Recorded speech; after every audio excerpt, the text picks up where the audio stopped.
John here, I'll take Reforge. Welcome back. If it's your first time here, welcome.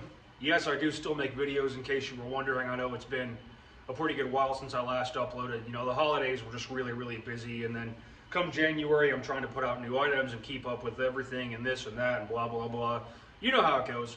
But what's going on now, we actually got a pretty bad winter storm that came through the Western Carolinas about a week or so ago. And down here in the South, we don't really, first of all, we don't really have the infrastructure to deal with snow.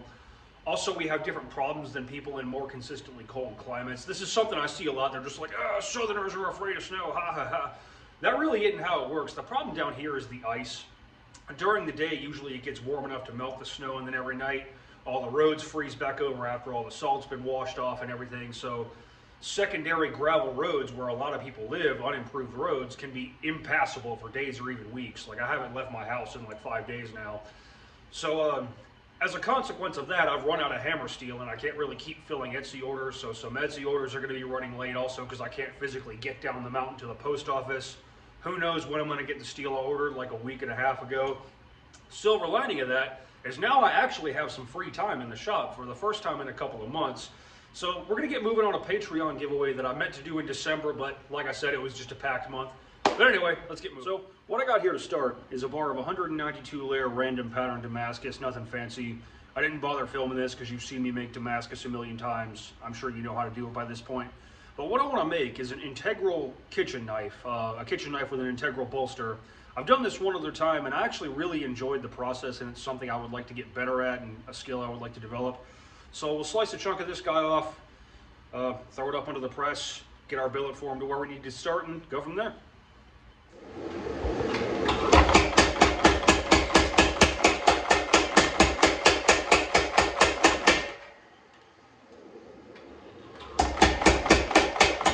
First thing I've done is just take a couple of heats under the power hammer to kind of move the material around a little bit. We got a starting billet that's 1.5 inches wide by about 3 3/4 long, and it's 3/4 of an inch thick. So first thing we got to do is set down and isolate the material for the tang and the bolster. Forge a point, draw out a blade, nothing to it really.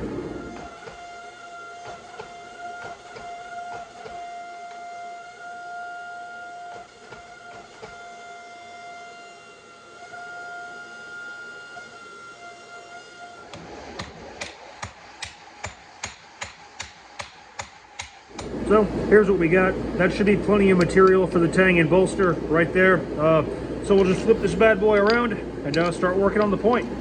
I'm actually pretty glad because it's a difficult shape to hold on to, being this rectangle. And now that we got a nice square bolster area, it's going to be a lot easier to manage.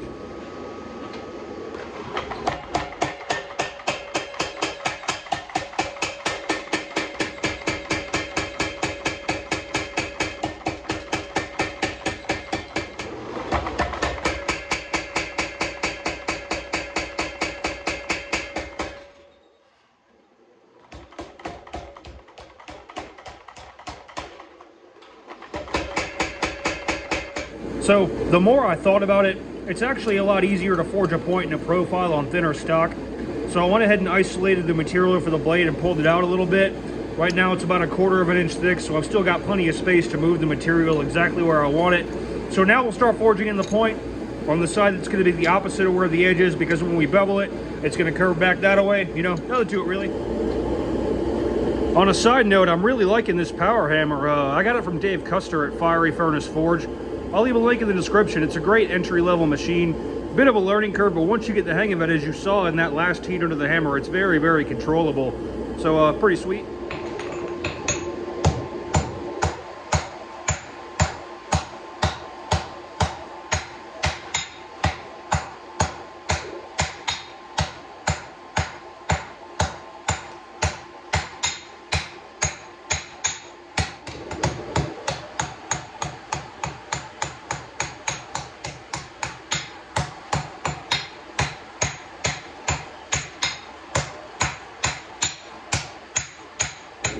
Alrighty, let's bevel this bad boy. So all I'm going to do is start at the spine, kind of strike at an angle and try to pull the metal towards me.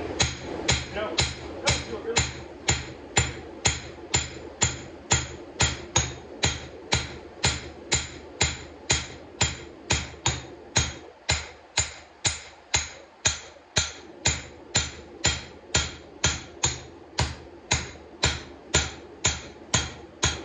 worth mentioning that when I strike, I'm not physically pulling the hammer towards me. I'm just kind of tilting my piece and striking at an angle. And kind of using the angles between the face of the hammer and the anvil to create the bevel I'm looking for. If you strike and kind of jerk the hammer towards you, the toe of your hammer can dig into your piece and leave some nasty marks. Just wanted to kind of clarify that. That's something I get asked about a lot.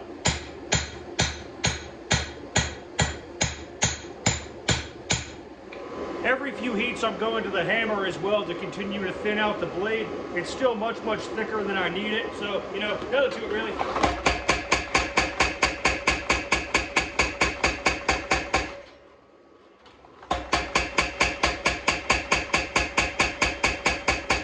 Alrighty, we got this guy forged out about to the dimensions I'm looking for.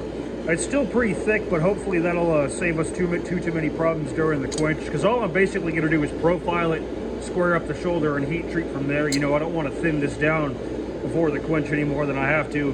Next thing we got to do, bring this bolster back into line, draw out the tang, and that's about it, really.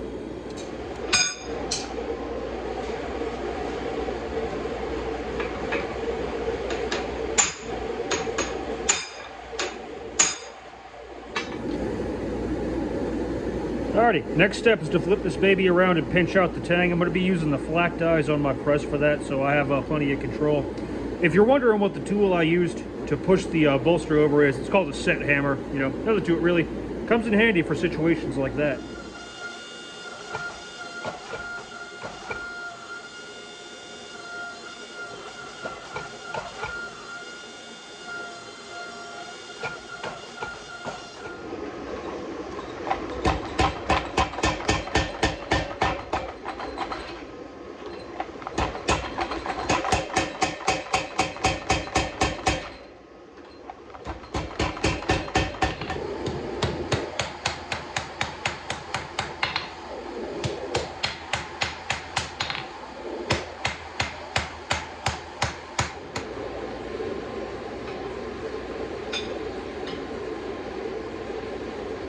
So here's the blade forged out. All I'm really going to do before heat treat is make sure the bolster's flat so I can put the file guide on it, file the shoulders nice and square, stamp my mark, profile the blade, and that's really about it.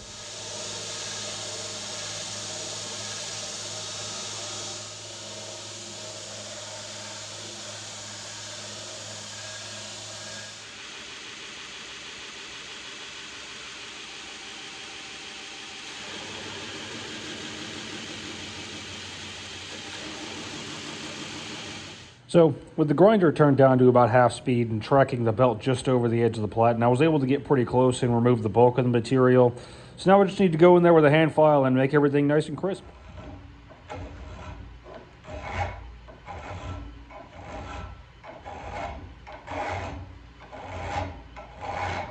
I found this old square file at an antique store and it actually works pretty great for this. So that's kind of cool. Hey, like that. That didn't take too long at all. So square file for the win.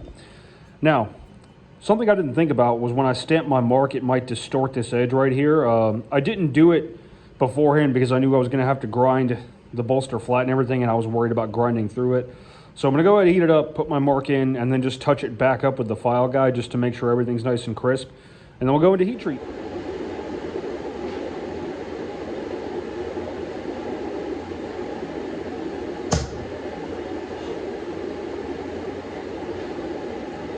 It's a good thing I thought of that because stamping my mark actually did screw that shoulder up pretty good. But we got it fixed up, so let's quench this baby.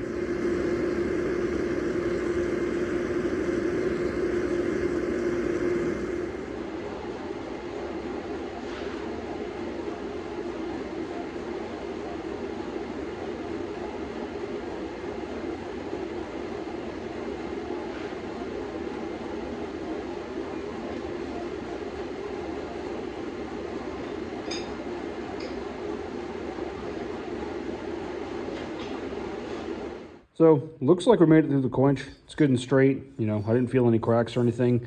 We'll throw this guy in the oven for 2 hours at 400, and then we'll grind some scale off, take the Rockwell files to it, and see if we need to do one more cycle. But really ain't nothing to it. So we got this guy out of the temple. I ended up doing 2 cycles for 2 hours at 400. I watched a bunch of videos on, kitchen knife making, including a really helpful series Alex Steele did, quite a while ago. And everybody seemed to agree that 2 cycles was the best. But we'll clean it up, take the Rockwell files to it, and see if we need to do one more. Hopefully we don't. And we can keep moving.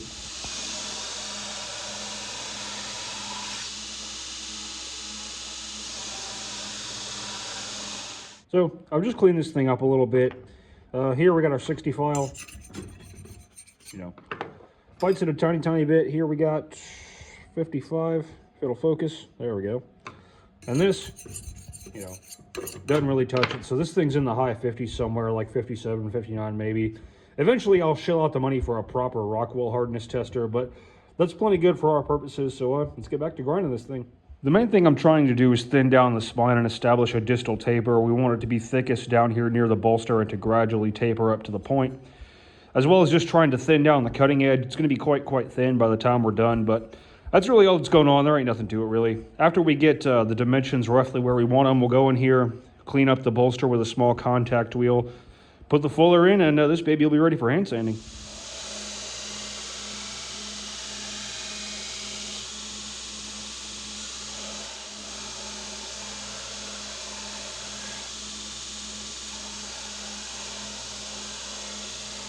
I figured I'd take a second to kind of show you how it is I'm grinding this knife.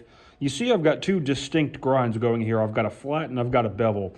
Reason for that is I'm really focusing on the thickness of the spine and putting in that distal taper and whatnot, as well as thinning down the cutting edge. And I'm kind of doing them independently of each other. And then once I get them both kind of where I like them, you can see on this side, I basically just go back and kind of blend the grinds together into one continuous flat grind all the way up the blade. So, normally you grind your primary bevel with your edge facing up, but you saw me doing it with the spine facing up, and that's why. So I've got the basic dimensions I want for the knife established. Down here at the thickest part, we have about 90 thousandths, and then it tapers down to about 45 thousandths towards the tip. The edge, look how freaking thin that sucker is. It's down to between 2 and 3 thousandths along the whole length. It's going to be a little bit thinner after hand sanding, so that's pretty cool. Next thing I'm going to do is go in here with a little baby contact wheel, clean that up, make it look nice, and then we'll put the fuller in and go from there.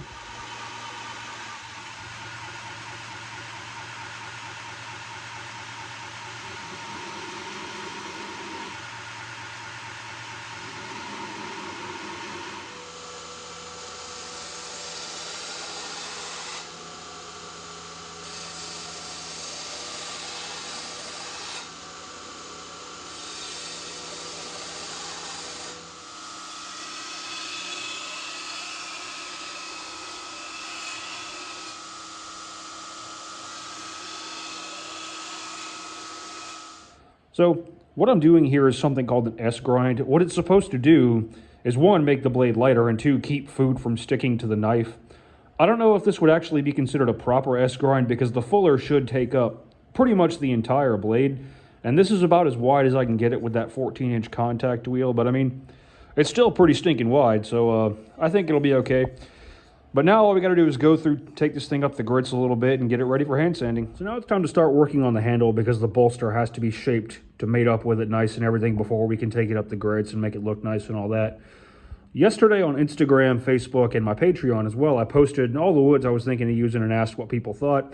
We got Bacote, black ironwood, African blackwood, ebony, and cocoa bolo. Bit hard to see, but they're all nice pieces of wood. And this here Bacote seemed to be the fan favorite, which I am a little bit hesitant to use because, fancy woods can sometimes draw the eye away from the pattern of the blade. So we'll see how it comes out. If it looks like crap, we'll use something else. But this is what the people wanted, so it's what I'm going to use. So that piece of Bacote I was going to use as I started kind of cleaning it up and getting it squared up and everything actually had some pretty bad cracking, so I grabbed a different one. This one looks much better. First thing we're going to do is cut some off the tang because right now it's too long for my broach to be able to really reach to the bottom. So we'll cut off about 1 inch or so. And then we'll cut some slots or notches in with a cutting disc because this is just going to be held in here with epoxy and that'll help it grab it a little better. It's not like you're going to be chopping down trees with this knife or anything, so it'll be okay.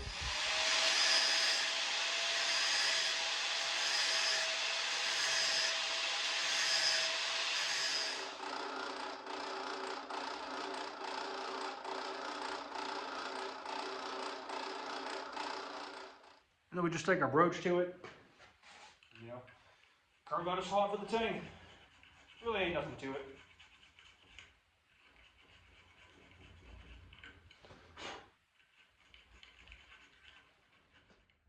So on my first piece of wood, I accidentally broached out the slot too wide and there was some space showing in front of the bolster, so that piece had to be thrown out.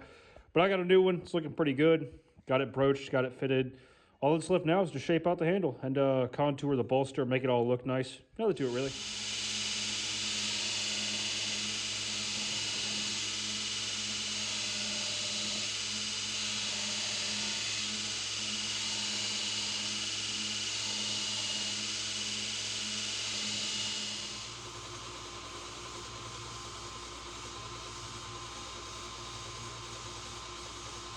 So the handle's roughed out. I was a bit worried it might be too long, but it looks really proportional to the blade and it feels really good in the hand. It provides a really nice sense of balance. You know, all the weight of the knife is basically right here in your hand because the blade is so thin. So, you know, on mine, I like to hold my knife kind of like this. So I've gone ahead and rounded up the inside of this, I don't know if I'd call it a choil, but the back part of the heel, I think it's called.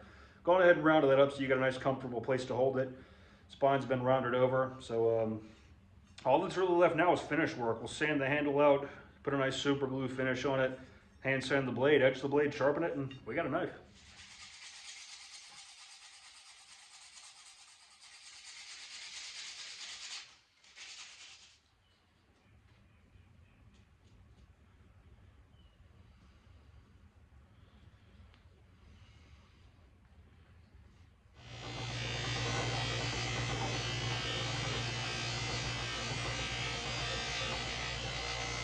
If you didn't know, super glue is a great trick for getting a really, really nice finish on a knife handle. Just give it a couple of coats, sand it with some 600 grit to make it nice and smooth, and then take it to your buffer.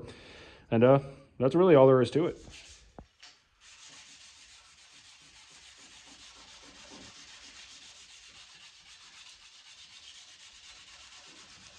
So I've been at this for a couple hours now. I got the whole knife up to 80 grit. I'm going to go all the way to 600. That first grit off the sander is usually the most horrible because there's just so many imperfections to remove. Once you get to the point where you're actually just kind of cleaning up the surface finish, it goes a little quicker, but we still got a ways to go. Alrighty, another couple hours later, we got this guy up to 600 grit. So we'll go ahead and throw this in some acid and check out the pattern. So here's our pattern after 3 10-minute etching cycles. Pretty cool, I think.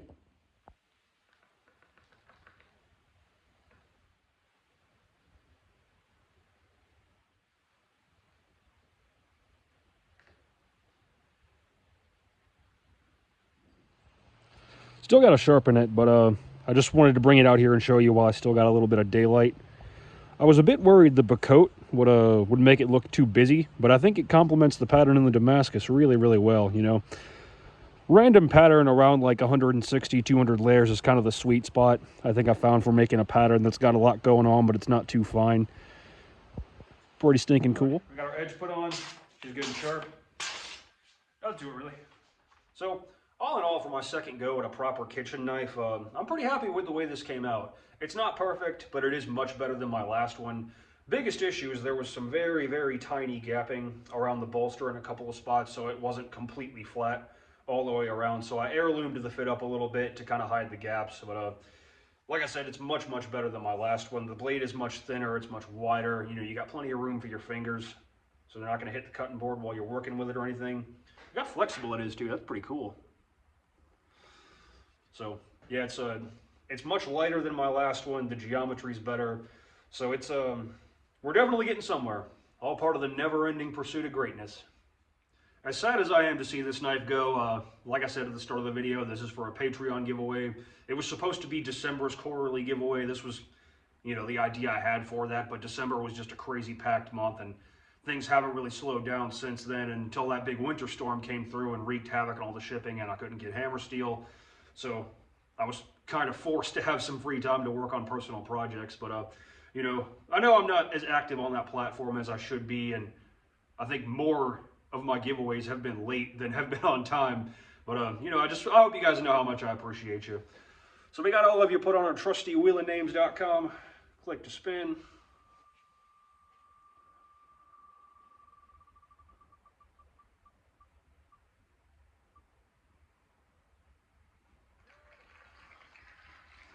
Joseph Gerard.